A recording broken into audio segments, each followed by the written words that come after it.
As the internet's leading digital currency, Bitcoin has had a remarkable year.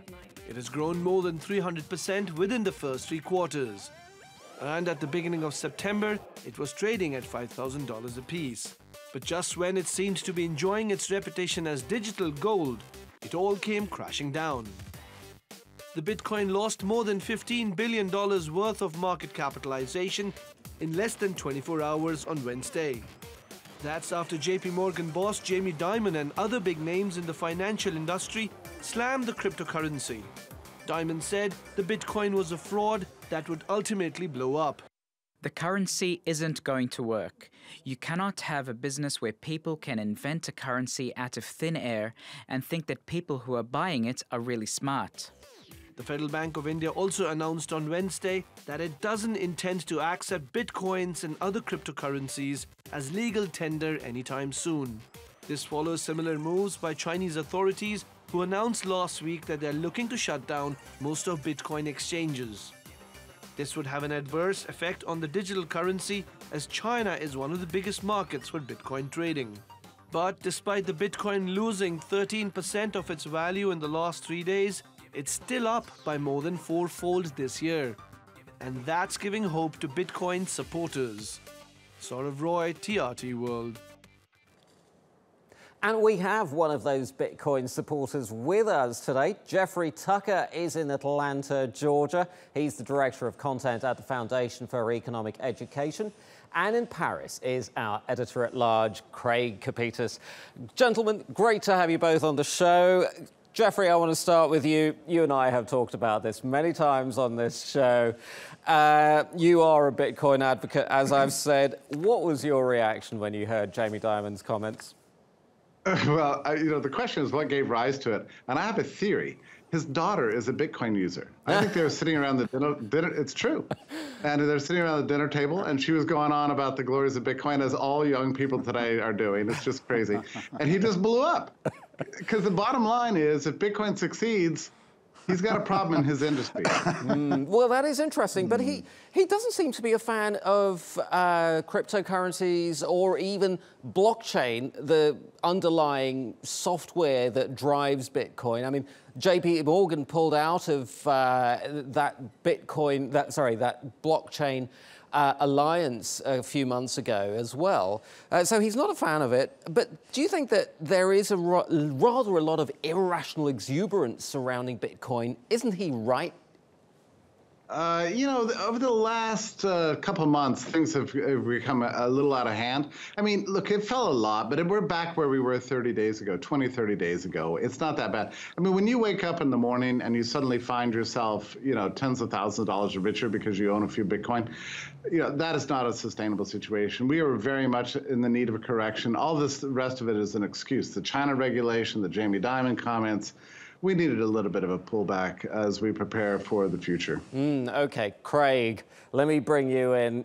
Dimon draws a parallel between Bitcoin and the tulip bubble in the 17th century, should I say. But Bitcoin does represent a revolutionary new way of doing finance, though, doesn't it? You can't deny that. Well, if anyone knows bubbles, it's Jamie Dimon. He's an expert in economic bubbles. He was around for the mortgage bubble that caused the greatest economic crisis since the Great Depression. Look, I think we have to look at it this way.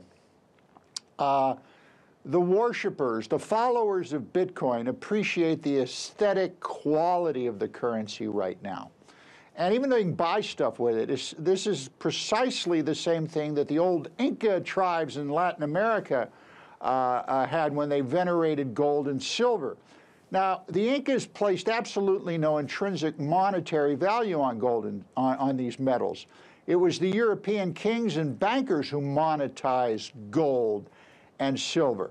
So what's happened here, I think, is that Wall Street, people like Dimon, and the folks at the Fed and the folks at various governments around the world have yet to figure out how they can monetize and regulate Bitcoin for their greater good. Securitized lending, for instance, Credit and debt are the essential building blocks of economic development.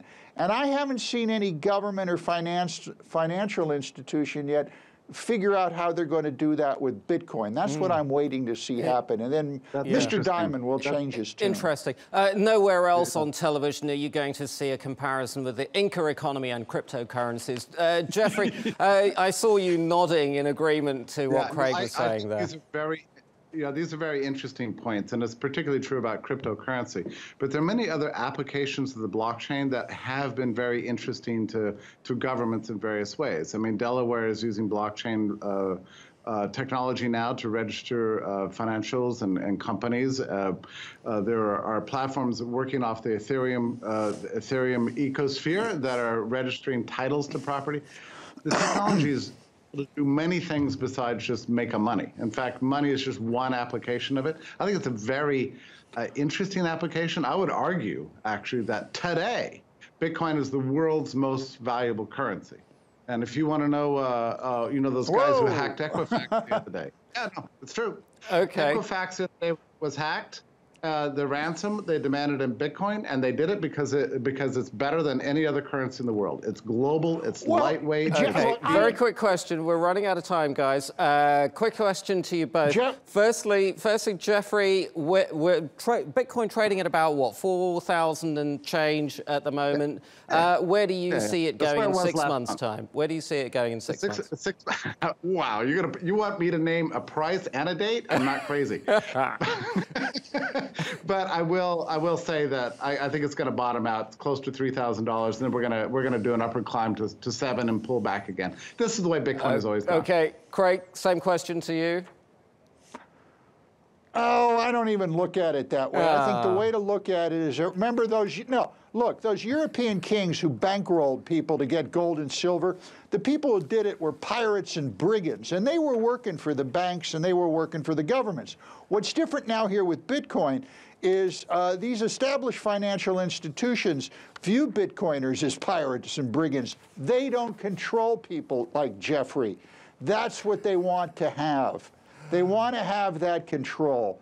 And that's the story here. How are they going to get that control? And I think Jeffrey gave some very good points of how the technology of Bitcoin is being applied elsewhere. But that's not making money off of Bitcoin. Believe me, once you can make money off of it, Jamie Dimon will figure it out. Pirates, brigands, and cryptocurrencies all here. Jeffrey Tucker in Atlanta, Georgia, and Craig Copetas in Paris. Thank you both so much.